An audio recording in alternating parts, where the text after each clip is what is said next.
All right, magic makers. Today I want to talk about something that, I get a lot of questions about, and there has been a really good uh, documentary about menopause. It's on PBS, and I will link it in the show notes.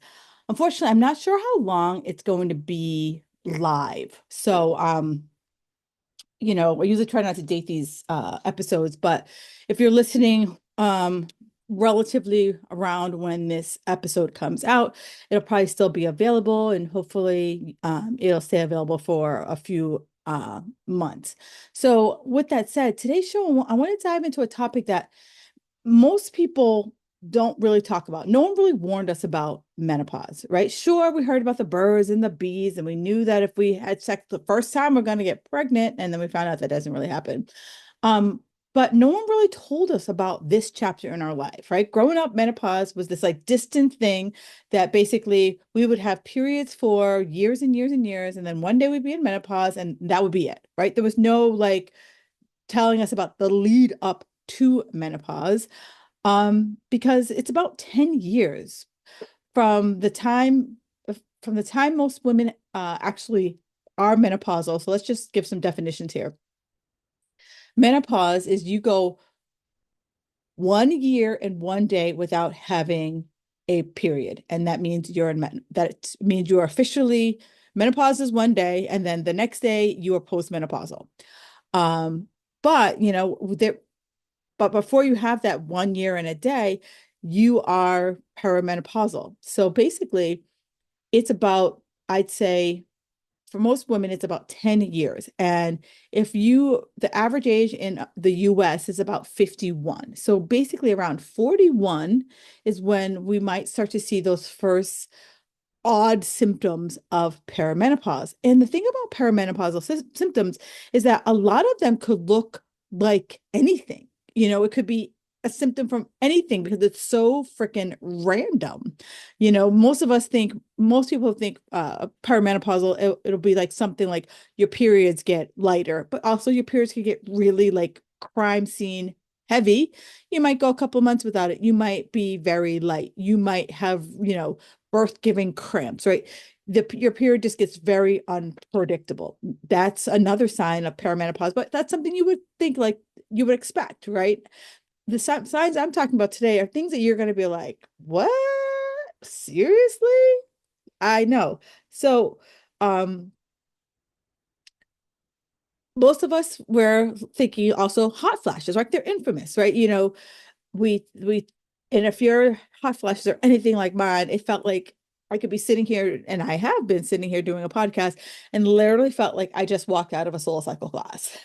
And my brain fog by I'm usually record my podcast first thing in the morning. I'm recording this late in the afternoon, and usually by late in the afternoon, my energy was in the dumpster, and I could barely put together two sentences. I was like the village idiot. But today I want to talk about the things that nobody really mentions until like you get into a room with other women of our age and you're like, yeah, me too. Yeah, me too. So I'd love as I'm going through this list, it's not inclusive. I just was talking about just some of like the randomness of perimenopause. And if you guys have any randomness that's showing up in your life, do me a favor, reach out to me on the socials. You can find me on Facebook, Kim Jefferson Coach, on both Instagram and on Facebook, or always post in my Fit Girl Magic Facebook group. So you got dry eyes. That was one of the first things I noticed. I thought it was because of my contacts, right? Or contacts. I was like, oh, I changed contact brand, so maybe that was why I had dry eyes. But it was like literally, I was like, I had to start putting eye drops in. My eyes were dry, they were itchy, and I now have to carry eye drops everywhere I go. And I don't really wear contacts anymore because I was always like itching at my eyes. But if I'm being honest, it was dry everything, right? It's your skin, hair, down south. As estrogen dips, it just sucks the moisture out of our body. And I literally have to apply moisturizer to my body every single day. Um, I used to have like really oily skin. Now I have like kind of dry skin on my face. So dryness happens everywhere. Hair loss. I shed so much. I started shedding in my 40s, and I thought it was so weird. Like I was like, what's going on? I thought like, oh, is it my shampoo? Is it like, do I need a different vitamin? Like all of this. I was like shedding like a freaking husky at times. And it's basically the fact that our female hormones are in flux and our more male hormones, the androgens, the testosterones, they're running a little bit unchecked. So that means that, yeah, I'm going to be shedding hair, but it also means I might be putting on some chin hairs, right? No one wants chin hairs, but yeah, we're putting on some chin hairs. I'm told that saw palmetto might be a help for the chin hair, or just get a really good esthetician.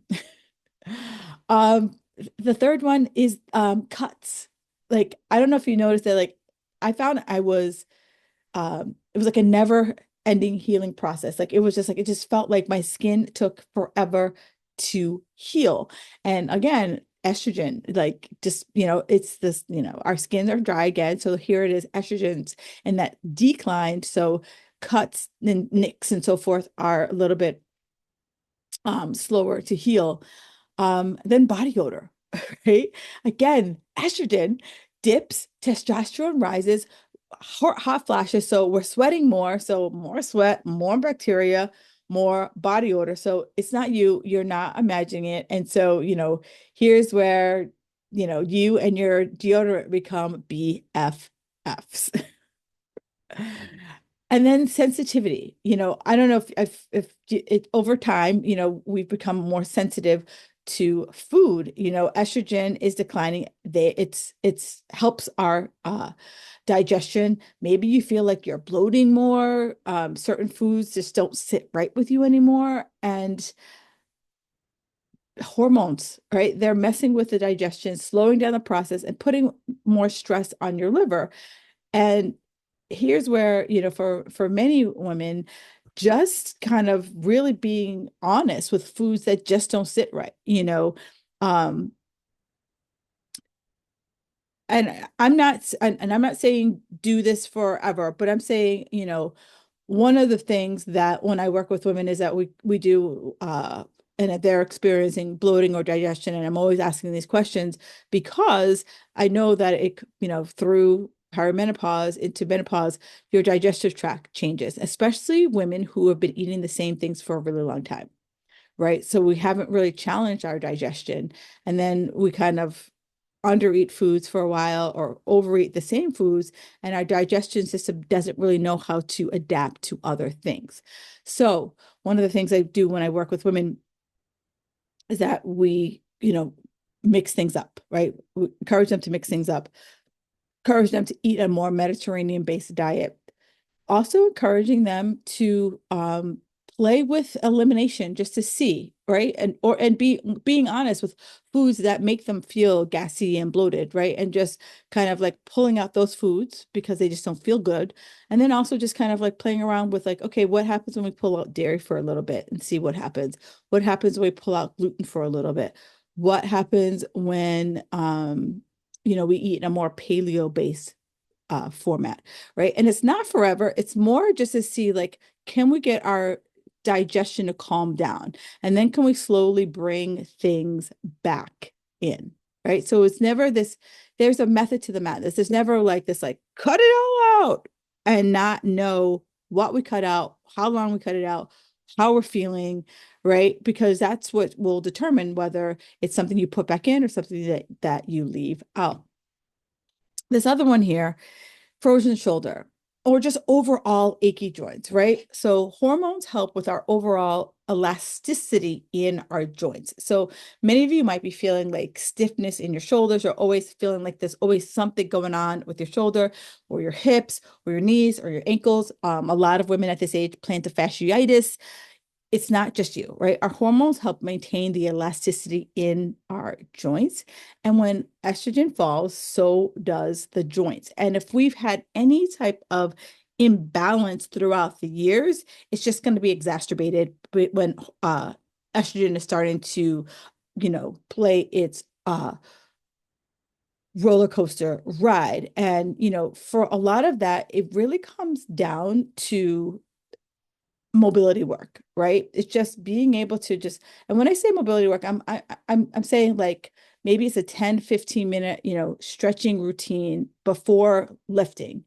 And, before when I first started training, I would be like, oh, I'll hop on the treadmill for 5 minutes, and then we'll get started. Now it's more of like, hey, let's work our way through like a 5 minute mobility routine so that when we are ready, our muscles are prepped and ready to go before we start that lifting.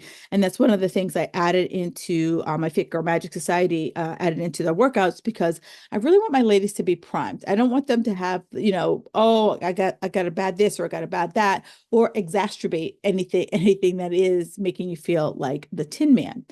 And then finally, it's the high intensity workouts feel harder than ever, right? And it's because we had progesterone out there that was our buffer for stress. And yes, workouts are good, but also workouts can be stressful on our body. And with progesterone, being wonky, we can't recover as well as we used to be able to recover. And so those, soul sucking, like can't barely get out of a chair the next day, those workouts, they should be far and few between, right? And I know some of you like that's what we grew up on. Like that was our staple. Like if you weren't bleeding from the eye, was it a workout, right? If you weren't just like dragging ass after a workout, did it count? And nowadays we want to be able to say like it's okay if I didn't like push myself to the brink to have a good workout, right? It makes them tougher to bounce back. And if you do those kind of workouts, it's not an everyday occurrence. It's like, can you have at least a 24 hour to 48 hour recovery in between those, right? So I'd love to hear, any of these symptoms sound like something that you've been experiencing. And, if you are like, I just want to give you a little sanity check here. Like, our bodies are in such a unique phase and it's time to honor it, right? We spent so many years beating the shit out of ourselves. And now I'm challenging you to be like, hey, it's okay for me to have a day where I just foam roll. It's okay for me if I have a day that I just walk. You know, there are days that you can go in there, you're gonna hit it, right? Go for it. I want that for you. But also be honored that there are days that you're just like, if you didn't get a good night's sleep, don't hit it. Just go for a walk, right? Be okay, be okay with that. And, building a different routine that suits your changing body, that is what I'm all about. And in my Fit Girl Magic Society, that's what I work on, right? How do you create a workout that fits for you? Because one of the biggest things that women over 40 tell me is that they don't have time, right? They don't have time. They just want to like tell me what to do. And that's what the Fit Girl Magic Society does. It tells you what to do. We focus on strength, flexibility, and recovery so that you can feel your best no matter what perimenopause throws your way. So if that sounds like something you might be looking for, do me a favor, head over to the show notes and I will break down all that is included in the Fit Girl Magic Society. This is a shorter episode, but I wanted to keep it short and sweet.